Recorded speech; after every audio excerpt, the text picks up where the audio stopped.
you go. Thank you, Tony. Great speech. Welcome, everybody. Welcome. Welcome along. Before we start, can we get a round of applause for the newlyweds as they introduce them? Tony Howe and Claire White.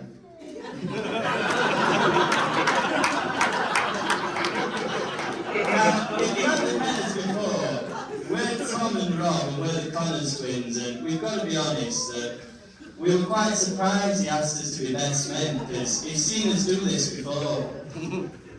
But as soon as we finished, he come marching up to us, very aggressive, and he told us that we went too easy on the broom. He said, "You're supposed to go to town on the broom!" So here we are. Cheers for the advice, Tony. We're not going to let you down. Unbelievably, I've known Tony for the best part of 20 years. I've known him a little bit longer than that, but when I knew him, he was a manager, my manager, a very aggressive manager, who would absolutely flip even if you asked him if he wanted a cup of tea. Very aggressive. But needless to say, he has calmed down a little bit since then. We first met Tony at school. Obviously not in the same class. He's a lot older than us. Yeah, we were walking to school and he pulled up in a white van.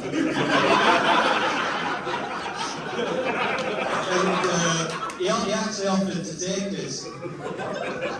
We said no at first, stranger danger. But he pulled out a bag of Haribo meat and friends ever since.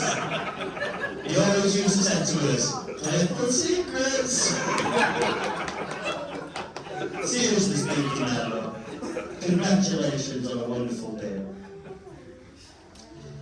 Where do we even start when it comes to a guy like Tony? This has got to be one of the hardest speeches either of us have ever written. Mainly because we've got so many stories and we've only got about 10 minutes. And he's been so excited for the big day. I've seen firsthand how he's been getting into prime condition for it. He has been absolutely smashing the gym.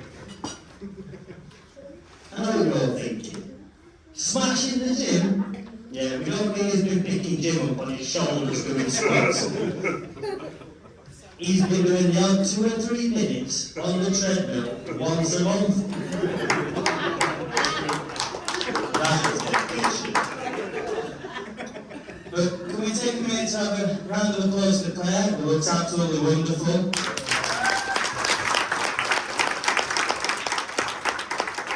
A round of applause for the bridesmaids. And the junior bridesmaids, Amelia. You all did a really good job. Absolutely beautiful. Now we know you ladies had a lovely time in Scotland.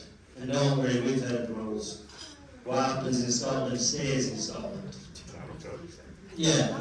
But it's crazy to think that the next trip that you two go on is going to be your honeymoon. And we really, really hope that you enjoy it. I'm sure you will. If it's anything like the last 2 trips, the bedroom's going to be rocking like mad. I remember him telling me about that traumatic experience in Los Angeles.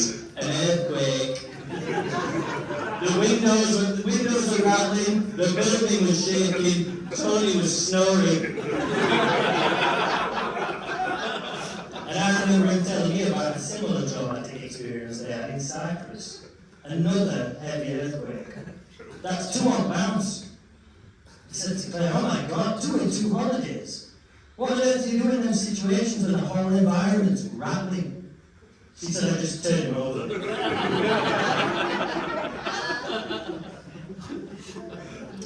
Now, Tony's always been the adventurous type. Like the time we went cliff diving in Wales.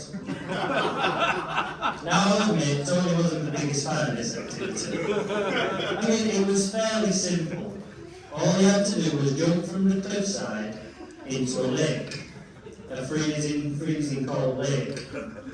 Instead of taking the plunge and just jumping in, he decided to gracefully try and shimmy down the cliff face until he slipped. He bounced down the cliffside like a little baby seal looking for the ocean. pinball in a pinball machine. Once we all stopped laughing, we made sure we were alright. You see, we've been all over together, places like Ireland, Scotland, Croatia, Amsterdam. We even went to Latvia. and most recently, Budapest. Although I think Tony is starting to try and block this one out. We did have a long hard think about whether or not to go into the shenanigans and went in Budapest. But what happens in Budapest, it doesn't stay in Budapest. Apart from his sunglasses. That's good. But that was one hell of a stag do. Although he has developed certain phobias as a result of it. And we're not sure, but we think he now walks with a limp. And the thing is, he's learned a lot since then. If somebody said to him, hey, put this spandex on, follow me under this decaying battered old pub into the medieval sex dungeon below, he'll think twice next time. Yeah, we had a great time. Firing machine guns, blood wrestling, picking up hitchhikers, adding women on LinkedIn. That's pretty much all we can say about him. He actually stayed awake for 90% of it all. But yeah, actually, before we forget, can we have a huge round of applause for Tony, who has managed to go a whole day so far without falling asleep.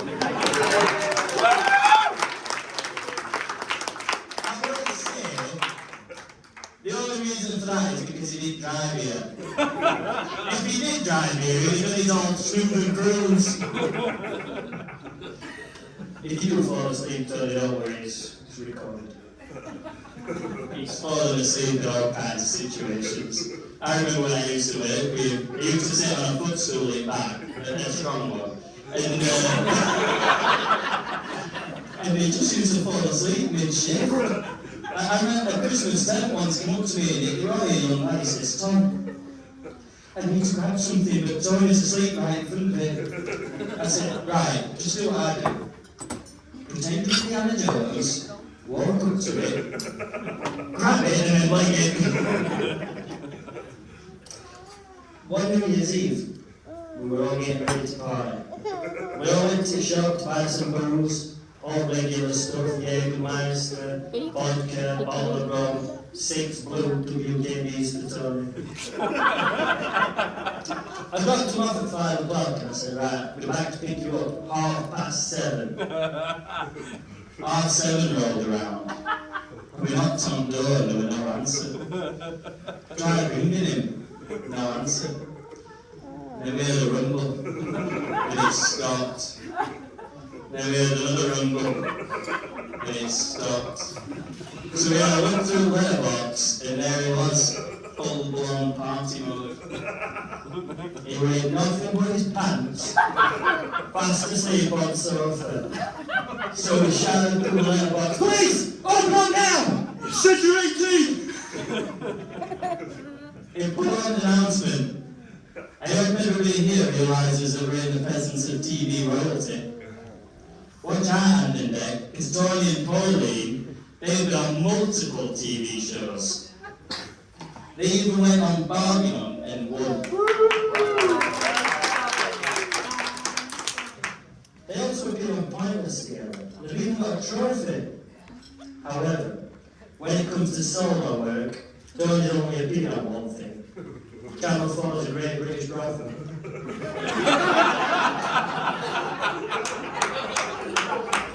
He even wore his bargain hunt jacket.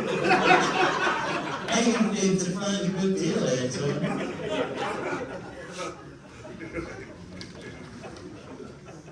Now that you're married, can we take a moment to acknowledge how much of a changed man Tony is since he met Claire? Yeah.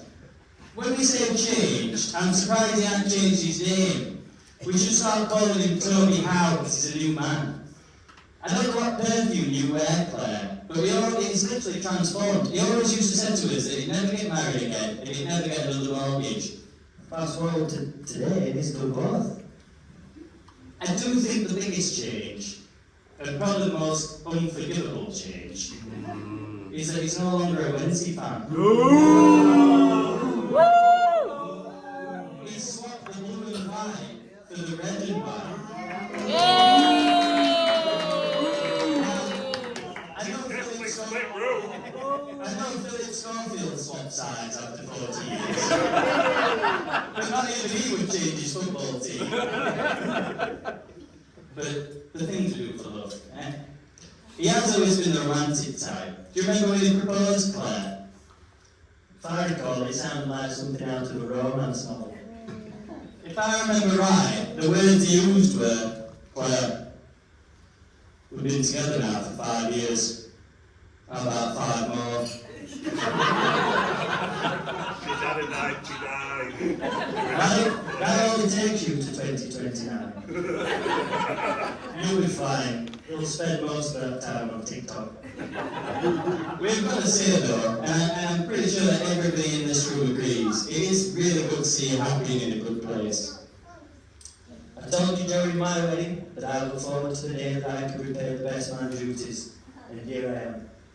It was a pleasure torturing you in your sack, Lou, and a pleasure writing this heartfelt speech. Tony is one of those guys where if he ain't there, his presence is missed, and that's usually due to his booming voice and his genuine belly laugh. He's always one of those friends where if you need to speak, or if the world's getting to you, he's there ready to shout. Unless you're annoying him. Then he's impossible to get a hold of. Just ask Claire. Congratulations, Johnny and Claire, and best of luck for your future together as a married couple. So before we finish, one last word of warning. If anybody out there is considering Tony as a best man, be warned. This is a man out for revenge. But for now, we hope everyone is having a tremendous day and that you're all looking forward to a good boogie later. So right now, raise a toast. Stand up. I want to say congratulations to the real husband and wife, Tony and Claire. Tony and Claire! Cheers! We did it.